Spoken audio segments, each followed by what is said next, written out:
In this example, I want to briefly stop by and resume the business plan and look at the team and co-founders. And essentially the team, when it started out, was just Jeff White, the founder.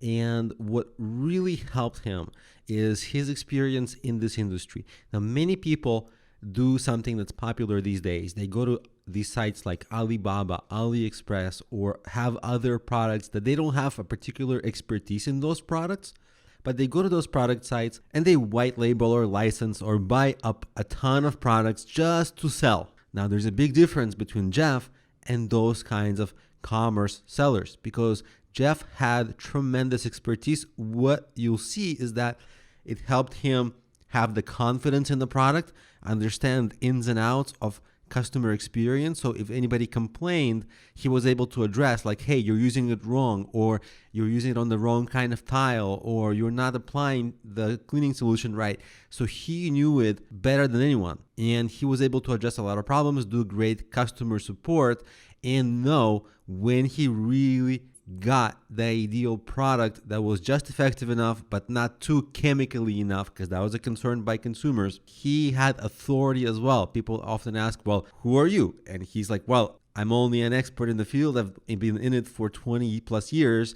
I've cleaned every kind of grout myself.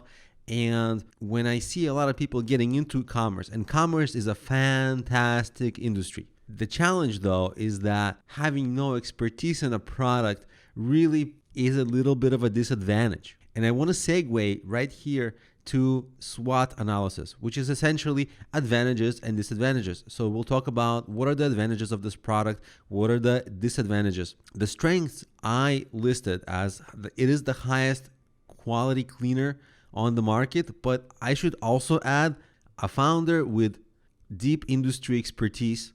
The weaknesses: small team, under-resourced, low budget in the beginning. It's competing against some really established players, both on Google search and on Amazon, and even in brick and mortar. Everywhere is hard. Nobody wants to work with or buy an unknown product.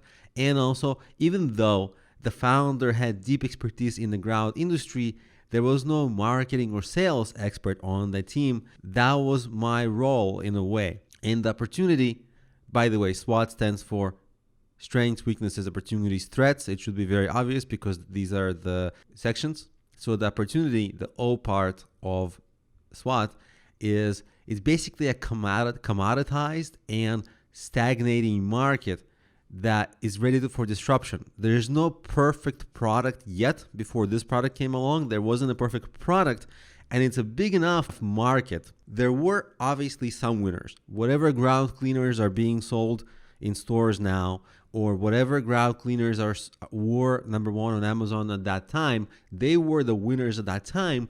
But it was a market. If you had insight into this market and you can try those products and you saw they don't work perfectly, and that's where Jeff's strengths came in. He did use those products. They didn't work perfectly. He applied them on the job, saw the market, saw the products, got to know them deeply, and that's what compelled him to make his own. And he knew how to disrupt. He knew what to make to disrupt that product. He knew that category needed disruption.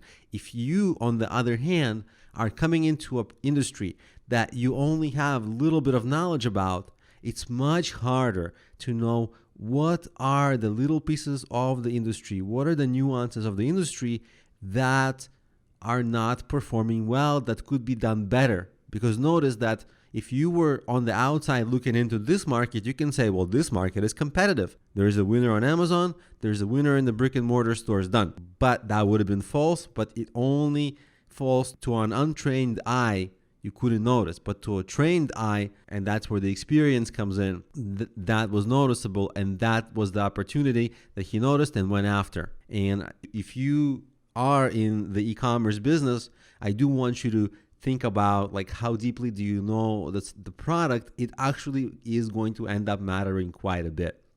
And the last piece, threat. Well, competitors. There's a lot of rich competitors who can basically see, oh, a chemical company was able to make this. We'll try to make our own. It's probably relatively easy at the end of the day. And boom, they're going to have some chemists who create a similar solution, or even better, who knows, and they're going to outcompete this product. So that's a threat that big players will notice, that this little guy is disrupting them, and they might try to make a better competitive product or equivalent competitive product to compete. So that's the SWOT analysis, and it's related to the team in this case. So I coupled those together in this video.